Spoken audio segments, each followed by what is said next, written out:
Բարի ցեզագելի հայրենակիցներ, ուղիղ եթերում նոյան տապանն է, տաղավարում հյուրընկալել եմ Քրիստոնեա ժողովրդավարական կուսակցության գործադիր կոմիտեի անդամ Գագիկ Հարությունյանին։ Նոյան տապանի հետևորդներին հիշեցնեմ, որ ուղիղ եթերները կարող եք հետևել նոյան տապանի Patreon-ում, Facebook-յան եւ YouTube-յան էջերում։ Բարի ձեզ, պարոն Հարությունյան, շնորհակալ եմ նոյան տապանի հրավերն ընդունելու համար։ Քննարկենք, թե ինչ է կատարվում մեր ներքաղաքական կյանքում եւ ընդհանրապես ընտրություններից առաջ հանրային տրամադրությունները ինչպիսին են։ Ներքաղաքական կյանքը մեր բուրն է, կարծես թե, հատկապես դա իր արտացոլումը գտնում է Նիկոլ Փաշինյանի շաբաթ եւ կիրակի այդ մարզային այցերը կա, հիմա էլ արդեն Երևանյան, այսպես ասած, բակերում հանդիպումները կազմակերպել, իդեպ ընդդիմությունը պնդում է, որ Նիկոլ Փաշինյանը մարզեր ավելի շատ էր գնում, որտեղ մարզերում իր ռեյտինգը ավելի բարձր է, քաղաքում խուսափում էր, որտեղ այստեղ ավելի տրամադրությունները ժողովրդի հականիկոլական էին, ինչպես իրենք են ասում։ Հիմա անդրադառնանք Երևանյան այդ հանդիպումներից մեկին, Սուրբ Աննա եկեղեցում տեղ ունեցած միջադեպին, անդրադառնալ ոչ թե ընդունելով, որ եղավ վարչապետի եւ քաղաքացու միջև, այլ ընդհանրապես երևույթը ինքնին ինչպես էր գնահատվում, որ տեղ ունեցավ դա Ծաղկազարդի օրը, տեղ ունեցավ հայերի միջև, տեղ ունեցավ միտեղ, որտեղ մարդիկ կարծես թե Աստծո առաջ բոլորը հավասար են, նոր հետո կանդրադառնանք, թե որքանով է սա իշխանության դեմ գործողություն։ Գիտեք ինչ, հենց կոնկրետ եթե այդ դեպքին անդրադառնանք, ես ճիշտն ասած չէի ուզեի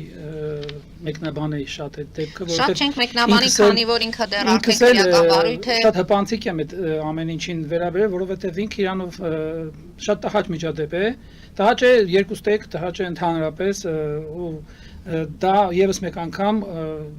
ապացուցում է այն փաստը, որ մեր հասարակության մեջ ծայրահեղ բևեռներ են առաջացել կամ նպաստում են դրա առաջացման եւ ել ավելի զարգացմանը, այդ աստիճան ատելություն, անհանդուրժողականություն ես չեմ ընդունում ընդհանրապես, առավել եւս եթե խոսքը գնում է եկեղեցու տարածքում նման միջադեպի թույլ տալու հնարավորությանը, բայց ինքը շատ խորքային բաներ ունի, պատմությունը շատ ավելի խորքից է գալիս, իրոք չեմ ցանկանա գնահատականներ տալ, եւ վարչապետի արարքին եւ մնացածների արարքին, հետաքննությունը ցույց կտա ով է, սա հրահրված է, միանշանակ հրահրված է, ու ինքն իրենով շատ բացասական երևույթ է եւ անընդունելի։ Հետևանքները ասում եք հրահրված է, անչափահասներին հրահրում են։ Այո։ Սա էլ արդեն այլ խնդիր է, հա, ստացվում փաստորեն։ Այո, հրահրում են։ Անչափահասներին բացի այն, որ հրահրում են, ճիշտ չեն դաստիարակում։ Եկեք մի փոքր փակագծեր Մի փոքր բացենք։ Դուք ձեր խոսքում նախաբանում ասացիք, որ ընդդիմությունը շեշտում է, որ Նիկոլ Փաշինյանը մարզեր ավելի շատ այցելում, քան Երևան։ Ես այդ հայտարարության մեջ, ընդդիմության կողմից արված այդ նմանատիպ ձևակերպման մեջ հստակ տեսնում եմ հասարակության շերտավորման միտում։ Այսինքն թողների ինձ իմ ժողովուրդը, իմ հասարակությունը, իմ երկրի քաղաքացիներն մի քիչ ոնց որ ավելի բնութագրությունը երևի ճիշտ ասելու համար համարում են, որ մարզերում շատ ավելի միամիտ պարզունակ ընդդիմության ընկալմամբ ժողովուրդ է ապրում, քան Երևանում, Երևանը ինչ որ ավելի sense բարձր, հասկացանք, մայրաքաղաք է, շարժը շատ է, բնակչությունը մեծ է, կյանքը ստեղ ավելի շատ է կենտրոնացված։ Մարզերից ավելի շատ են բնակեցված, այսպես այո, բայց այդ ձևակերպումը ինքնին հասարակության շերտավորման միտում ունի։ Դրա համար ես չեմ ընդունում ոչ այն եւ ոչ էլ այն, որ պատանիներին դեռահասներին, ասենք, հնարավոր չի ինչ-որ ձևով ուղղորդել։ Ուղղորդված է եւ հստակ ուղղորդված է։ Դեռ նրանք էլ տակարյուն, դեռ ամեն ինչ չգիտակցող, իրենց սեփական կարծիքը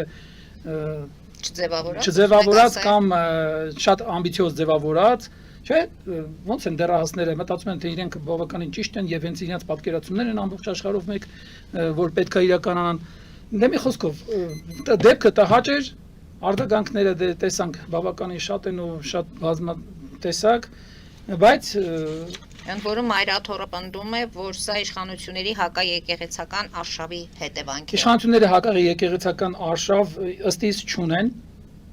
դա միանշանակ է, անկախ իշխանությունների վարք ու բարքից, պահվածքից եւ մնացածից նպատակներ ինձ համար ընդունելի եւ հասկանալի, որտեղ ամեն ինչ ուղղված է ոչ թե եկեղեցու դեմ, այլ եկեղեցու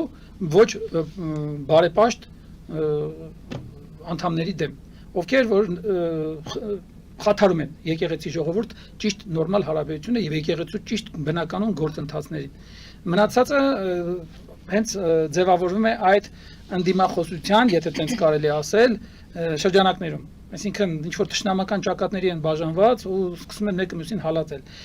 Ճիշտն ասած, նորից եմ ասում, գնահատականների մեջ չի ուզենա մտնել, բայց ենթադրում եմ, որ վարչապետը բայց գտնում են նաև, որ Նիկոլ Փաշինյանը քարոզարշավ էր իրականացնում եկեղեցու ներսում։ Դե ես արդեն որորդ անգամ նույն բանն եմ ասում։ Ես չեմ դիտել, չգիտեմ, խոսքերը, տեքստը իրոք չեմ նայել, որովհետև ինքը իրանով այնքան տհաճ ու երևույթ է, որ դրա մեջ մտնելու ցանկություն անգամ չի առաջանում։ Չեմ կարա դրա մասով ասեմ, բայց գիտեմ, որ արդեն որորդ անգամ նման բան են անում, բայց նախորդ անգամները դիտել եմ ու չկա այդպես քարոզի ինչ որ մի հատ խոսք։ Նկատի ունեք, որ ինչ որ հիմա արվում է իրավաչափ գործողություն է արվում եւ ոչ թե իշխանությունները սա օգտագործում են վախի մթնոլորտ տարածելու համար։ Ընդ որում խուզարկություններ եղավ երեխաների, տղաների, այսպես ասենք, տղաների բնակարանում։ Հիմա փաստորեն քրեակատարողական հիմնարկից բերել են եւ այնտեղ պետք է որոշվի արդեն թե ինչ պետք է լինի տղաների ճակատագիրը։ Դա ավելի շատ իրավական գործողությունների մի շղթա է, որ ավելի լավ կլինի դրա ճիշտ ու սխալը իրավաբանները որոշեն, բայց զուտ այսպես ասած տրամաբանորեն ենթադրում եմ, որ այո, չի բացառվում, մենք աշխարհով մեկ բազմաթիվ դեպքեր գիտենք, տեսել ենք ամեն օր երևի առնչվում ենք, որ անչափահասներից, դեռահասներից մեծ վտանգ է սպառնում։ Մարդիկ գնում են իրենց տրաքացնում են ահագին մարդկանց կյանք են խլում։ Հիմա ով բացառել, որ այս երևույթը կարող է այդպես չլիներ։ Այդ հետագա խուզարկումներ, բան, միգուցե եւ դրանք այդ իրավաչափ գործողությունների շրջանակներում են, եթե ոչ, թող իրավաբանության մասնագետները դրա գնահատականը տան եւ ինչու՞ չէ, եթե ոչ իրավաչափ են այդ գործողությունները, այո, իշխանության ներկայացուցիչներին համապատասխան պատասխանատվության կանչեն։ Պետք է հենց ժողովրդավարությունը թիկնապահներն են առաջինը սկսել եւ թիկնապահները անմիջական պարտականություն ունեն իրենց պաշտպանյալին ամեն գնով պաշտպանելու եւ ոչ մեկ թիկնապահների գործողությունների մեջ պետք չի որ այդպես մտնի։ Եվ պարոն Հարությունյան, եթե ամփոփենք այս ամենը, եթե սա կատարվեր քաղաքացիների միջև, այսքան աղմուկ չէր բարձրանա։ Դե բնական է։ Երկրի առաջի դեմքի հետ կապված իրադարձությունն է նախընտրական շրջանում եւ մեր իրականությունից էլ չկտրվենք, այսպիսի ծայրահեղ ատելությամբ լցված հարաբերությունների կամ խոսույթի շրջանակներում։ Բնական է, որ արձագանքը այսքան մեծ պետք է լիներ։ Թե չէ քաղաքացիների շրջանում մենք հենց այս պահին որ զրուցում ենք, հաստատ ինչ որ միտեղ երկու քաղաքացի իրար հետ հարց են պարզում։ Միգուցե եւ դանակահարության փորձ լինի, չգիտեմ, Աստված ոչանի, բայց դա բոլոր աշխարհի բոլոր երկրներում ինքը շարքային ավելի բան ունի, ոնց ասած, արձագանք ունի, քան հանրահայտ դեմքերի հետ կապված միջադեպերը։ Բայց հանրահայտ ուզենք չուզենք այտենց է իրականությունը։ Բայց հանրահայտ դեմքի տեղում հայտնվելու ժամանակ հասարակությունը ինչ որտեղ ընթառաջում է, ճանապարհ է բացում։ Այստեղ ինչու այդ չարվեց հասարակության կողմից։ Ես ենթադրում եմ, որ մեր վարչապետը քաջ գիտակցում էր, որ հենց այդ եկեղեցում ինքը չի ունենալու լավ ընդունելություն, բայց ինչ նկատառումներով հատկապես գնացել է այնտեղ, չեմ կարող ասեմ, սադրել է, թե միգուցե եւ հույս է ունեցել, որ ինչ որ բան կփոխվի, միգուցե նպատակը շատ այլ է եղել։ Միգուցե շոշափել է հենց հանրային տրամադրությունները տեսնել։ Դե չի բացառվում, չէ՞ որ դա էլ է բան ռազմարվեստում գոյություն իսենց հասկացողություն, հետախուզություն մարտով։ Այսինքն մի թեթև մարդ են կազմակերպում, դրանով հետախուզում են հակառակորդի ունակությունները։ Միգուցե վարչապետն էլ նման բանի դիմել չեմ կարող ասեմ։ Ամեն դեպքում ավարտը տեսնենք ինչպեսին կստացվի, իրավաբանները կտան այդ գնահատականը։ Բայց որ միջադեպի հետ կապված գնահատական պետք է տրվի եւ պետք է լինի պատասխանատվություն, դա միանշանակ է։ Այո, այդտեղ ձեզ հետ միանշանակ համաձայն եմ, ընդհանրապես ցանկացած երևույթ պետք է իր գնահատականը վերջնական ստանա ու ոչ մի բան պետք չի, որ ու այդտեղ արդեն կապ չունի ում հետ այդ դեպքը տեղի ունենում, պետք է լինի վերջնական իրավական գնահատական, որպեսզի կրկնությունները, եթե դրանք բացասական երևույթներ են, կանխվեն։ Իսկ անպատժելիությունը, լղոզված վերաբերմունքը, կիսապռատ մոտեցումները դրանք նորից նոր ավելի վատ միջադեպերի ստեղծման հնարավորություն են տալիս ու անպատժելիության մթնոլորտ են ստեղծում։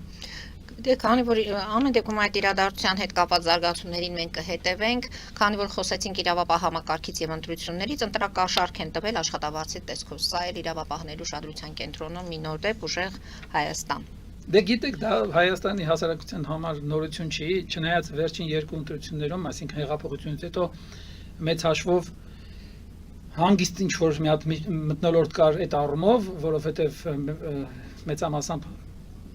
վերահսկվում էր ամեն ինչը ճիշտ ուղով էր գնում եւ ընտրությունները իրանք իրանցով լինում են արդար, բայց այնպես չի որ այդ ընտրությունների ժամանակ եւս այդ ընտրակաշարքը չի աշխատել։ Հիմա ուղղակի խաղադրույքը շատ ավելի շատ է մեծացել, մեթոդներն ու մեխանիզմներն են ինչ որ ձևով փոփոխվել, նոր տեխնոլոգիաներ են մտցնում, նոր մոտեցումներ են ցուցաբերում, որպեսզի շատ ավելի քիչ խոցելի լինեն իբր կամ ավելի քիչ հայտնվեն իրավապահների տեսադաշտում, բայց միևնույն է այդ ուժերը, որոնք որ ընտրակաշարքների սիրահար են, իրենք ոչ մի կերպ չեն կարող քողարկել իրենց ընտրակաշարք բաժանելու երևույթը, որովհետև դա իրենց ամեն մի քայլից, ամեն մի խոսքից երևում է։ Ու մենք տասնյակ տարիներով ենք փորձված ու գիտենք, որ դա այդպես է։ Ամեն դեպքում ձայնագրությունները կան, դրանք ապացուցելը պետք է սպասենք սա էլ վերջնական արդյունքին, բայց այն որ հանրության մեջ էլ կա այդ ընտրակաշարքը վերցնելու միտումը, դա գալիս է ինչից։ Նշանակում է իշխանությունները այսքան տարիների ընթացքում չկարողացան այնպես աշխատել, որ մարդիկ նույնիսկ նորից կրկին ընտրությունների վրա ինչ որ գումար ունենալու հույս են ունենում։ Գիտեք ինչ, նայեք, համաձայն եմ ձեր հետ, բայց հանրություն, մի ամբողջ ժողովուրդ,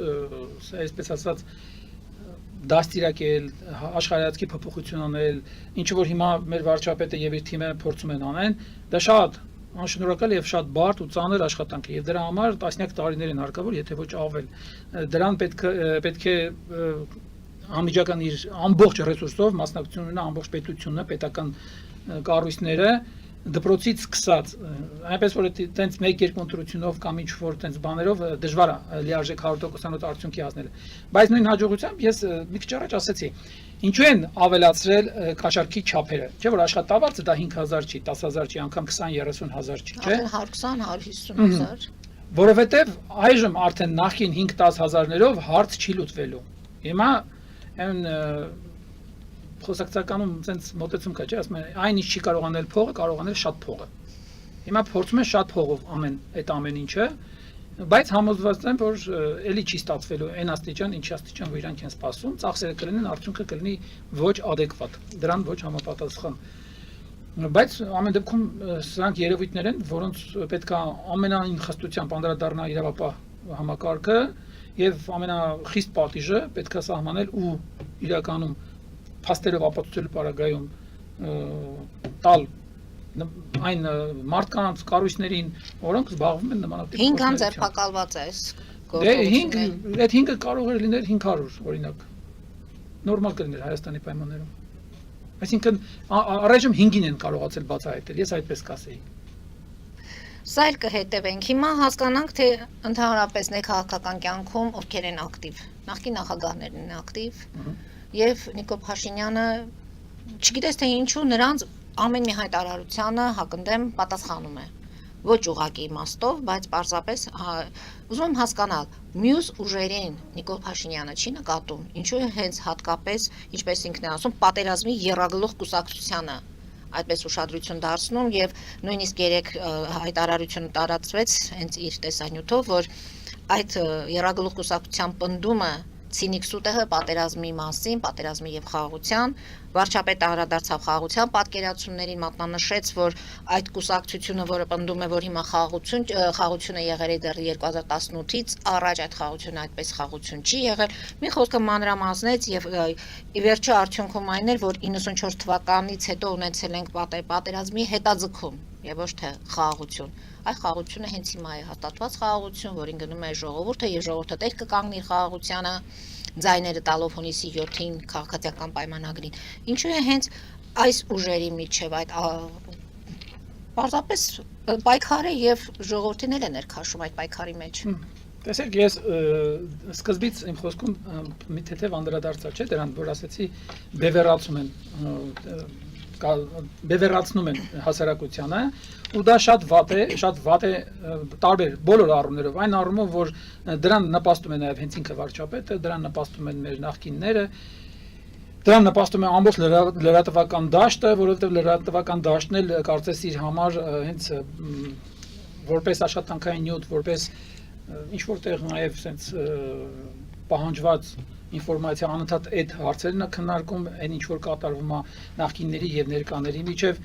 Դա լավ չի, որովհետև մենք նորից տեսնում ենք 21 թվականի ընտրությունների կրկնությունը։ Այսինքն վախի մթնոլորտ, վախ տարածում է եւ իշխանությունը եւ վերոհիշյալ ընդդիմությունը։ Իշխանությունը վախը տարածում է, եթե ինքը չլինի ընդդիմությունը երկիրը կկործանի, ինչին ես իրոք համաձայն եմ։ Այո, այդպես էլ կա,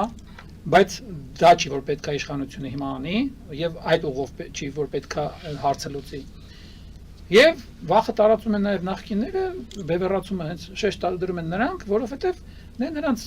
ուզածը ինձ թվում է բոլորին է պարզ, երկիրը հետ վերադարձնել նախկին հուն, ինչը կնշանակի իրենց լիակատար իշխանություն, ժողովրդի անտերություն։ Իսկ պետություն, սահման, անկախություն, հասկացողություններ հեչ կարևոր չեն, որովհետև իրենց համար, այսինքն փողը սահմաններ չի ճանաչում, հարստությունը սահմաններ չի ճանաչում։ Եթե իրենք ունեն հնարավորություն իշխելու եւ փող վաստակելու, վաստակը մի քիչ ճիշտ չասեցի, դիզելու, որովհետև վաստակում են արդար ճանապարհով։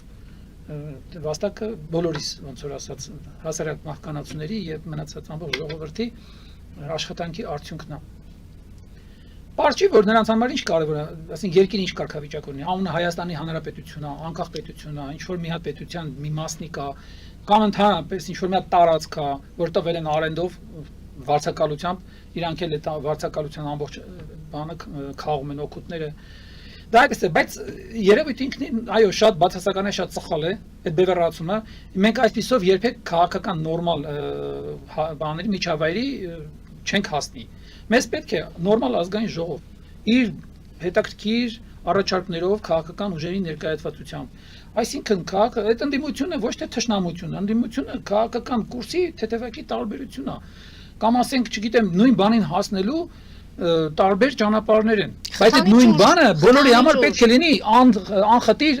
սենց սրբություն։ Այդ նույն բանը Հայաստանի Հանրապետության անկախությունն է, ինքնիշխանությունն է։ Այ եթե ես եւ դուք տարբեր ուղղություններով ուզում ենք հասնենք այդ նույն բանին, մենք իրար հետ կարող ենք, չէ՞, քննարկել այդ մեր ճանապարհների նմանությունը ու տարբերությունը որտեղ է։ Միգուցե դուք մի այնպիսի առաջարկ եք անում, որ ես ընդունում եմ, կամ հակառակը, եւ մենք համատեղ գնում ենք դրան։ Բայց մեր մոտ ընդդիմությունը նշանակում է նկատի ունեք քաղաքական երկխոսություն չկա, խոսում են շանտաժի լեզվով։ Այո, դե նայեք, իշխանության քայլերը իմ համար այնքանով ընդունելի չեն, որ ասում եմ, սրում են այդ բևեռացվածությունը, բայց չգիտեմ, իրենք մերժվածներով են կարծես թե հասարակությանը։ Ախր հենց բանը դրանում է, որ եթե մերժված են, դուք ինքներդ դրա ոնց որ ասած նախաձեռնողն եք եղել, ժողովուրդն է ձեզ աջակցել է 100%։ Հասել եք նպատակին, այսքան ժամանակ իշխանություն եք, երկիրը որոշակի վիճակի եք բերել, որ նշեցիք ձեր խոսքում, այո, ես համամիտ եմ, որ հիմա է խաղաղությունը, 94 թվականից հետո խաղաղություն չի եղել, եղել է հրադադար, հիմա խաղաղությունը ավելի առարկայական է, բայց էլի տեղ ունի ավելի վերջնականացնելու, ինչի վրա աշխատում է իշխանությունը, պետք չի դա ուրանալ, պետք է կուր լինել, որ այդպիսի բաները չտեսնել, բայց միևնույն ժամանակ իշխանությունը պետք է հենց այդ ուղով, կառուցողական ուղով առաջ գնա, պետք է չտրվի ընդդիմության, այսպես կոչված, այդ սադրանքներին ու պետք չի խոսույթը փոխել նորից այդ դաշտ, այդ ատելության մթնոլորտ, այդ պատերազմ խաղաղություն, ժողովուրդը արդեն հոգնածրել են ժողովրդին։ Ընդ որում վախ էլ կա ժողովրդի մեջ։ Տեսեք մարզային այցերի դեպքում, քաղաքում այցերի դեպքում մարդիկ արտահայտվում են։ Ճիշտ է, իշխանական մամուլը այդ մասին շատ քիչ հրապարակումներ են անում, բայց ընդդիմադիրների լրատվականները ցույց են տալիս, որ նաև մարդիկ վախենում են այդ արտահայտությունից։ Պատերազմ բանթադրանով դրա մասին խոսել։ Նայեք, այդտեղ հենց մի քիչ անհամապատասխանություն է իմ տեսակետից առաջանում ընդդիմադիրների լրատվականների ներկայացրած ինֆորմացիան մեկ այլ աշխարհից է, բայց նորից ժողովուրդը չարտահայտում այդ գաղափարը։ Ժողովրդի մեջ կան տարբեր տրամադրություններ կան, բայց ես կարող եմ ասել մեր այցելությունների մասին, քրիստոնյա ժողովրդավարական կուսակցության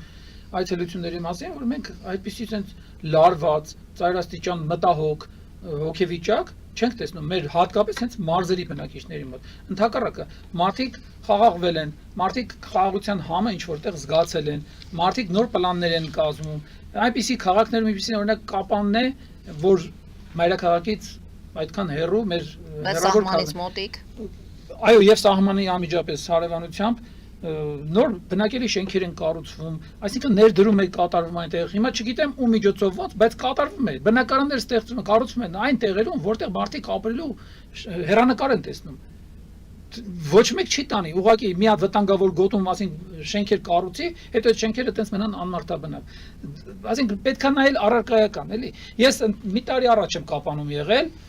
հիշում եմ իմ եղած ժամանակ Կապանում մեջ շինարարական լայնածավալ աշխատանքներ են կատարվում, որ դե բնական ասի մի քանի օրով եմ եղել, ամեն ինչը չէի հասցնի ավարտած վիճակում տեսնել, բայց հիմա որ նայում եմ նկարներով ու ինձ շատ հետաքրքիր է, Կապանի բլոգերների ինֆորմացիան եմ նայում, տեսնում եմ, որ քաղաքը ծաղկել է ուղղակի բարիս բուն իմաստով։ Ինքն էլ դե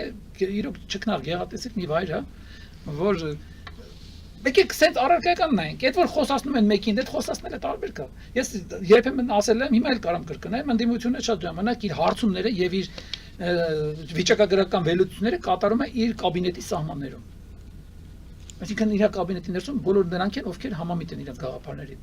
Եվ նորից վերադառնանք խաղաղություն թե պատերազմ։ Խաղաղություն իհարկե։ Խաղաղություն լավ բան կա աշխարհում։ Եվ եթե չի լինում ներկայիս իշխանությունը հունիսի 7-ից հետո որպես իշխանություն կորցնում ենք այդ Ես չեմ ուզում խաղաղությունը։ ծայրը եղածնել։ Եթե չի լինում ներկայիս իշխանություն, միգուցե լինում է մեկ այլ նոր իշխանություն, որը Դե կարծես այդ շարունակում է նորի մասին խաղաղության չենք գիծը։ խոսում, չկա Մեր ժողովուրդը նորերի միգուցե մի օրում իր որոշումը կփոխի։ Եթե եւ կամ են կանոն, այո, պատերազմը պարտադիր չի հենց զենք ու զինամթերքով անմիջապես հաջորդ օրը պատերազմը սկսի։ Չէ, սեպտեմբերի։ Նախկիների գալու ժամանակ։ Սեպտեմբերի Նիկոլ Փաշինյանը Ես ժամկետ է ասեմ, ասում։ դե չգիտեմ, Նիկոլ Փաշինյանը երկրի ղեկավարը շատ ավելի մեծ ինֆորմացիայի տեր, միգուցե եւ ունի կոնկրետ ինֆորմացիա կամ կոնկրետ հաշվարկներ, չեմ ուզում մտնել այդ դաշտ, բայց ես իմ ենթադրությունն ասեմ, անգամ եթե մենք ոչ բարով նախկիների վերադարձ ունենանք ու պատերազմ ֆիզիկական այդպես առումով պատերազմ չունենանք, դա պատերազմից ավելի վատ վիճակ ենք ունենալու։ Այդ իրանց իշխանությունը բերելու է երկրի անկախության կորստի, բերելու է ինքնության վերացման, ինչի մասին որ իրանք են շատ խոսում։ Ամեն մի հարցում ինքնություն են բանանում, sense հանում ու սկսում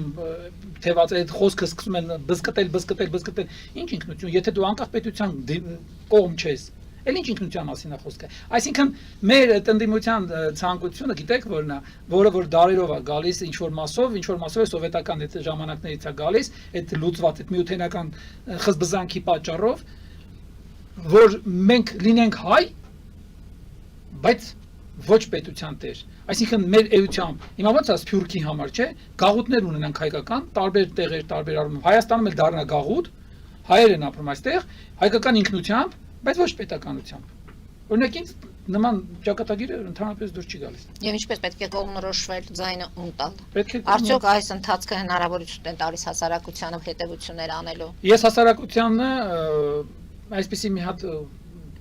ուղերձ կհղեի, որ չվախենան այս բևեռացումից, իրոք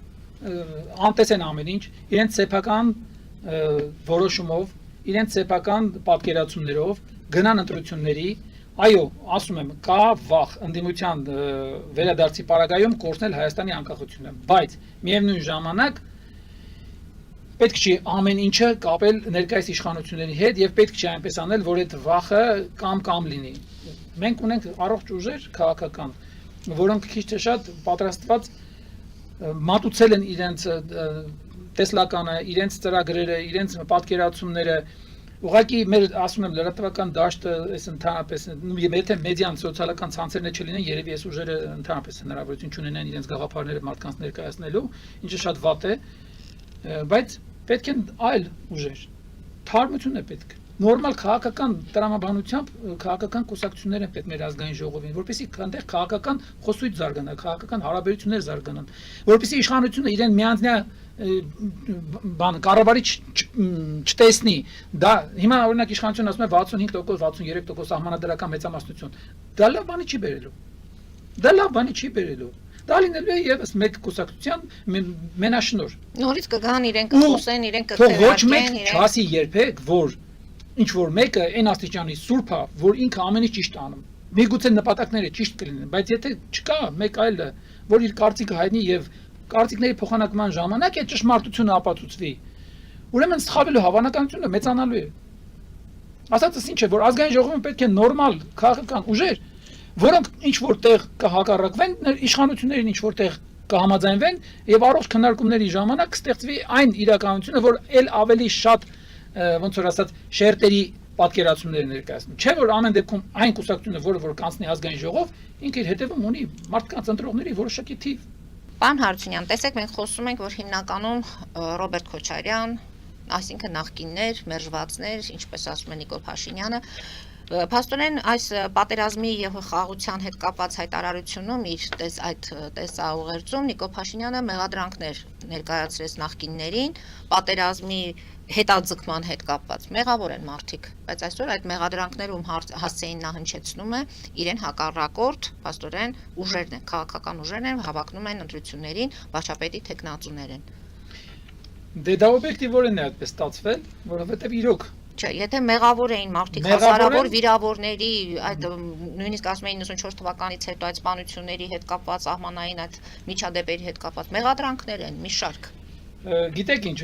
ընդհանուր ժողովրդական մակարդակով բոլորս ինչ որ բաներ գիտենք, շատ բաներ գիտենք կամ շատ բաների ականատես ենք եղել, ուղղակի իրավաբանորեն այդ ամեն ինչը իրանց վերջնական գնահատականները չեն ստացել։ Եկեք ես էլ չհնչեցնեմ դրա գնահատականը, անգամ եթե վարչապետը մեղադրում է նրանց, ես շատ լավ կզգայի ինձ որպես Հայաստանի Հանրապետության շարքային քաղաքացի, երբ որ տեսնեի, որ մեր դատարանը այդ մեղադրանքը պիտակավորել է, վճիռը կայացրել է եւ համապատասխան պատիժը սահմանել է։ Այդ դա կլիներ այդ մեղավորության վերջնական բանը։ Մենք 20-30 տարով ինչ որ դատավարություններ ենք անում, ծածկում ենք, ավարտում ենք, հետո վերաբացում ենք ու ոչ մի բանի չենք հասնում։ Հիմա սրա բացատրություններն շատ կարող են լինել։ Տարբեր հանգամանքներ, հատկապես խոշոր դեմքերի, ասենք, ակնհայտ մեծ պաշտոններ զբաղացած մարդկանց հետ, ովքեր ունեն տարբեր դրսերից հովանավորներ եւ այլն։ Միգուցե շատ բաներ կա, բայց ինչ որ մի պահի պետք է այդ ամեն ինչը ուղղակի մի կողմ դնել եւ արդարադատության իրական իրագործումը ապահովել, որպեսզի ժողովուրդը վերջապես հասկանա, որ ինքը ապրում է անկախ, ազատ, խաղաղ, բայց եւ արդար պետության մեջ։ Էնդեմի 3-ը ներկայիս իշխանությունը անդադ քարոզում է եւ վստահեցնում, որ ունենք, 4-ը ես վստահ եմ, որ չունենք։ Հարաբերական ունենք։ Չէ էլ ասի, որ ընդհանրապես արդարություն չկա մեր երկրում, բայց այդ մեծ դեպքերի, խոշոր աղմուկ դեպքերի հետ կապված, որոնց հետ կապված ժողովուրդը հենց ունի սպասելիքներ, որպեսզի հասկանա, որ իր ոտքի կանգնել է, հեղափոխություն անել է եւ մնացած մյուս բաները, պատերազմից հետո ջախջախված երկրում, ջախջախված իշխանությանը սատարելը, վերջում ինչ գնահատական, ինչ պետք է տա իրան, ժողովրդի ակնկալիքը դա է։ Ինչու են ներկայիս իշխանություններին այդ ամեն ինչի մեջով անցել, պահել։ Ինչու է ժողովուրդը աջակցել, որ վերջնական լուծումը տեսնի։ Այդ լուծումն է պետք առաջարկել, լուծումն է պետք տալ։ Ու պետք չի դա բարթել ուրիշների վրա, որ այս մեկն է անկատար, այն մեկն է անկատար արդարադատության համակարգը երբեմն բաներ կա, շատ վիրահատական ճանապարհով արագ լուծվում են։ Ժողովրդին լուծումները առաջարկում են հենց իրենց կարգախոսների միջոցով։ Օրինակ Ուժեղ Հայաստան, ինչպես է գնահատում Ուժեղ Հայաստան կուսակցության դիրքորոշումը, որ հենց ընտրել Սամվել Կարապետյանին։ Բարերար, գործարար։ Մեր նախորդ զրույցի ժամանակ էլ ասացի, որ Հայաստանին ինչ մագդիրացես կպցնում է, բայց Հայաստանի կարգավիճակը դրանից չի փոխվում։ Կարգավիճակը չի փոխվում։ Ինչով է ուժեղ լինելու Սամվել Կարապետյանի Հայաստանը։ Ինչով։ Աշխատատեղեր են բացվելու, աշխատատեղեր հիմա են բացվում, ես կասեի ավելին, հիմնական աշխատատեղեր, որ Հայաստանի հանրությունը չի ուզում աշխատի տեղ, դրսից են գալիս աշխատում։ Դա մեկ այլ արդեն քննարկման թեմա է դարձել։ Դա շատ լայնածավալ ու ավելի ցավոտ թեմա է իմ կարծիքով, որովհետև հենց այդտեղից գալիս է այս երկրի աղքատության եւ ոչ աղքատ լինելու ցուցանիշների հարաբերակցությունը, շատ բաներ, մի խոսքով։ Իսկ ինչ վերաբերում է Ուժեղ Հայաստանին, ուժեղ չեն լինում անձնական կապերով կամ չգիտեմ սեփական կապիտալով։ Նախ եթե դուք սեփական կապիտալ ունեք, նախ սկսենք նրանից, որ Սամվել Կարապետյանը չի կարող լինել այս երկրի ղեկավար։ Եվ նրանք ձայները չեն տալու։ Չի կարող լինել Սամվել Կարապետյանը ֆիզիկապես եւ անձնապես։ Չի կարող, որովհետեւ Սամվել Կարապետյանի ոչ մի, այսպես ասած, կարգավիճակ չի համապատասխանում մեր օրենսդրությանը։ Իսկ եթե Սամվել Կարապետյանին աջակցող ամբողջ ուժը պետք է հատուկ Սամվել Կարապետյանի համար սահմանադրության, այսպես ասած, տրանսֆորմացիա անի, փոփոխություն անի, որովհետև իրենք վստահ են, որ Սամվել Կարապետյանը մեր փրկիչն է, բայց շատ մարդիկ վստահ չեն, դա նշանակում է, որ ի սկզբանե ոտնձգություն անել Հայաստանի Հանրապետության անկախության, սահմանադրության եւ մնացած այս բարձրարժեք բաների վրա, ինչը արդեն ի սկզբանե իրենց բացասական է բնորոշում։ Չէ՞ որ սահմանադրություն, օրենքը այն հավասարության նշանն է, որը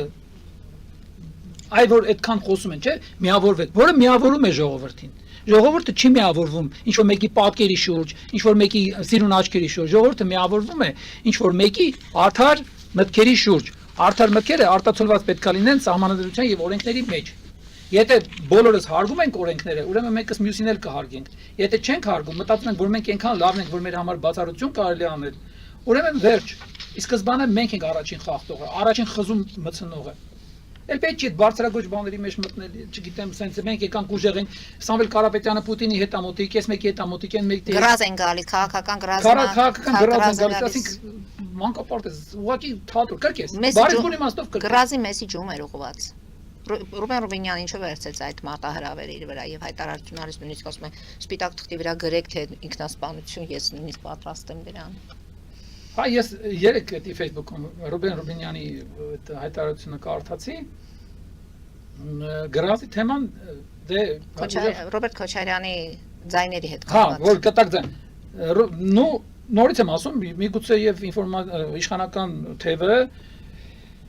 շատ ավելի շատ մեծ ինֆորմացիա ունի, բայց ասեմ, այո, որովհետեւ բոլոր այն ուժերը, որի մասին մենք խոսում ենք, որոնց մասին մենք խոսում ենք, որ ուժերը, որ իշխանությանը դեմ են, նրանք բոլորը կառավարվում են մեկ աշխարհակական կենտրոնից։ Այդ աշխարհակական կենտրոնը ունի իր կոնկրետ տեխնացում։ Ունի իր կոնկրետ, ասեմ ինչի են Ռոբերտ Քոչարյանի, նախ Ռոբերտ Քոչարյանի անունը շեշտում են ինչ որտեղ իշխանության անդամները նրա համար, որ ժողովուրդը շատ բացասական sense տրամադրվածություն ունի, որ ել ավելի խորացնել այդ բացասական տրամադրությունը, վախը մեր մի քիչ առաջ նշած, այդ վախը ել ավելի սրեն, բայց ինչ որտեղ նաև այո, որովհետև մեր անցած բոլոր ղեկավարների մեջ, բոլոր տեխնացուների մեջ, ներկայիս նաև տեխնացուների մեջ Ռոբերտ Քոչարյանը, որ կարող է կտրուկ քայլերի գնալ, կտրուկ վատ իմաստով, կտրուկ ժողովրդին հալածելու իմաստով, կտրուկ այս երկիրը իր ուղեցրից կտրելու եւ այլ ուղեցիր մտցնելու իմաստով։ Այդ կտրուկ քայլերը երբ է կանխատեսում ընտրություններից առաջ, ընտրությունների ընթացքում, թե ընտրություններից հետո։ Ընտրություններից հետո միանշանակ, եթե իրանք լինեն ղեկավար, իրանք իշխանությունը ստանձնեն, այդ միանշանակ։ Մնացածը իսկ կտրուկ քայլերը Արցախի հետ է կապված լինելու նաեւ։ Արցախը ընդհանրապես կապ չունի այդտեղ։ Արցախը ուղղակի շարժման գործիք է դարձել։ Արցախը անվերադարձ կորցրել են ներկայիս բոլորը եւ իշխանությունները եւ մնացածները Արցախը կորցրել ենք պատերազմով։ Նախ սկսենք այդտեղի։ Արցախը կորցրել ենք Արցախի նախագահի ստորագրությունով։ Ճիշտ է։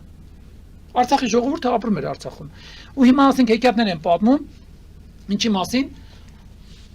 որ Արցախի ժողովուրդը կոտորվում էր, դրա համար թողեց եկավ։ Արցախի ժողովուրդը ընդհանրապես մի օր ռմբակոծության, Արցախի ժողովուրդը այնքան քաջ է,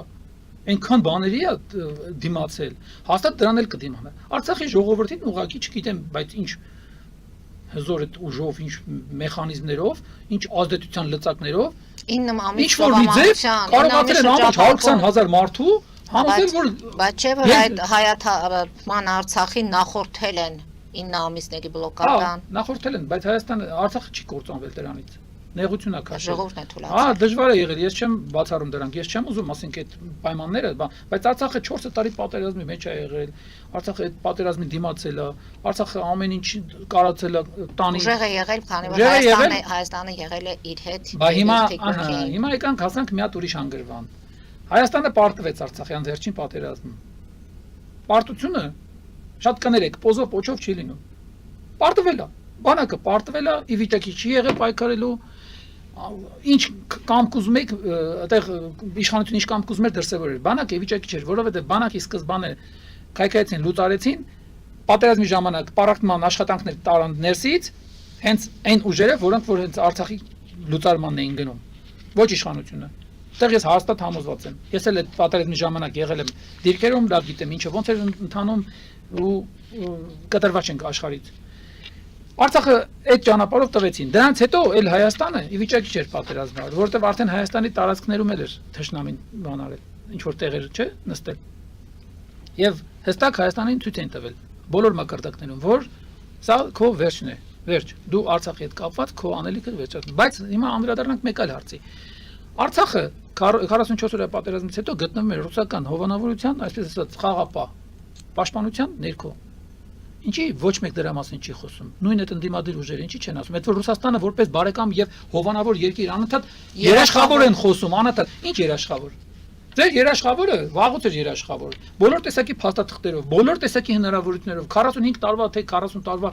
երաշխավորության պայմանագիր ունեինք։ Ամեն ինչը հանձնել ենք իրան։ Երաշխավորը ուրիշ ո՞նց է լինում։ Բախի չարեց։ Մեր սահմանները չեն կարող հասկանան որտեղ է սկսում, որտեղ է ավարտում մեր երաշխավորը։ Լավ, մերը դնենք մի կողմ, Հայաստանի Հանրապետությունը որպես այդպեսին դնենք մի կողմ։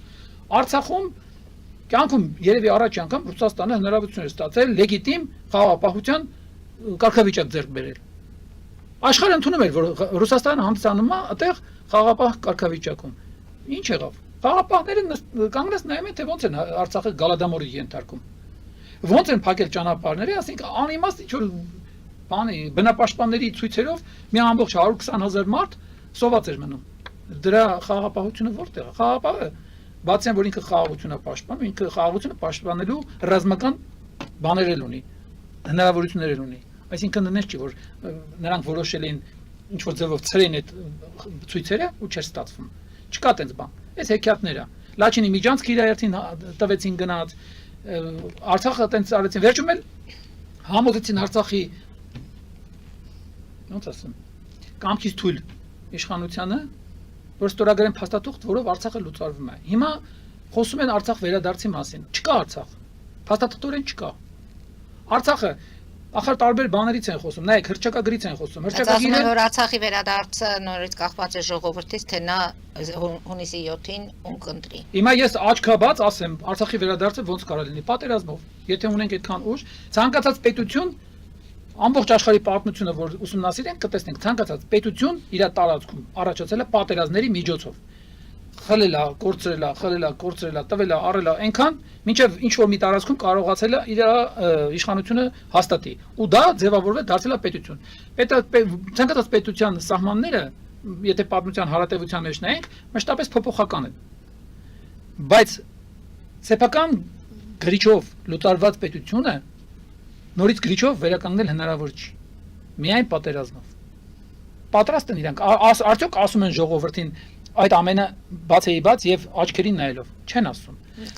Ամեն տեսակ խորամանկությունների են գնում, հետաձգումների են գնում։ Հաղթել էինք, չէ՞։ 94 թվականին հաղթել էինք։ Հրադադար էր սահմանվել, հաղթանակ չէր ձևակերպվել, ում պատճառով։ Նորից դրսից հովանավորների պատճառով, երաշխավորների պատճառով։ Ինչու, որովհետեւ պետք չէր այդ process-ը, այդ հակամարտությունը վերջնական լուծման բերել։ Ինչու, որովհետեւ միջամտելու առիթ չէր լինելու։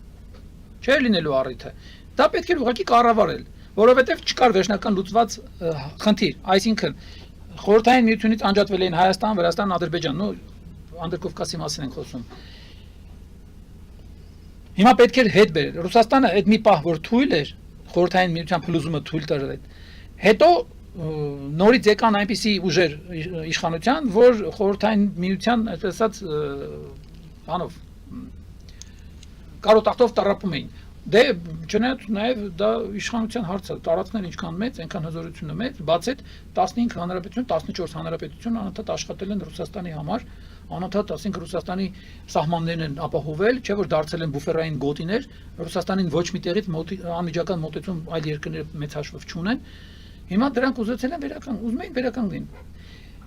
Իսկ այդ ժամանակ ինչ էր, Ադրբեջանը իր անկախ քաղաքականություն էր վարում։ Շփվում էր։ Միջև հիմա էլ Ադրբեջանը այդ առումով շատ ավելի օբյեկտիվ վիճակում է գտնվում։ Ինքը ում հետ որ իր շահը համապատասխանում է, նրա հետ շփվում է։ Ռուսաստանին մի օր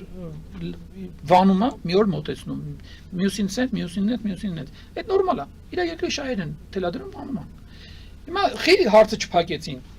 որպեսզի կարողանան եւ Հայաստանը եւ Ադրբեջանը հետ բերեն այդ հարցի լուծման ճանապարհով։ Մեկին մի բան խոստանան, հետ բերեն, մյուսին մյուսը խոստանան, նորից հետ բերեն, բայց մեծ հաշվով այդ կոնֆլիկտը նորից անթեղվելու էր մնար։ Ինչպես եղել է 21 թվականից հետո, որ Ղարաբաղն ու Նախիջևանը մտցրեցին Ադրբեջանի կազմի մեջ, ինչի համար։ Եթե չեմ ասում, Չիչերենի գրագրությունները կան դրա մասին, որ կոնֆլիկտը կառավարելի լինի։ Հիմա եթե ամփոփենք այս ներքաղաքական կյանքում տեղի ունեցող իրադարձությունները, ինչպես է գնահատում, արդար է ամեն ինչ, ազնիվ է ամեն ինչ։ Ոչ։ Ազնիվ չի, որովհետև ինֆորմացիայի մեծամասնությունը երկուստեք երբեմն շատ ու քիչ հարաբերություններով տրվում է, այսինքն այսպես ասեմ, ընդդիմությունը իր ամբողջ նարատիվներով, իր ինֆորմացիաներով, իր քարոզ արշավով, որը արդեն համարում ենք սկսած, մեծ հաշվով դա հենց քարոզ արշավ է, արդար չի ժողովրդի հետ, որովհետև ասում են մի բան, բայց թաքնված է լրիվ ուրիշ բան, իշխանությունը մասամբ է արդար, ինձ թվում է իշխանությունն էլ անելիք ունի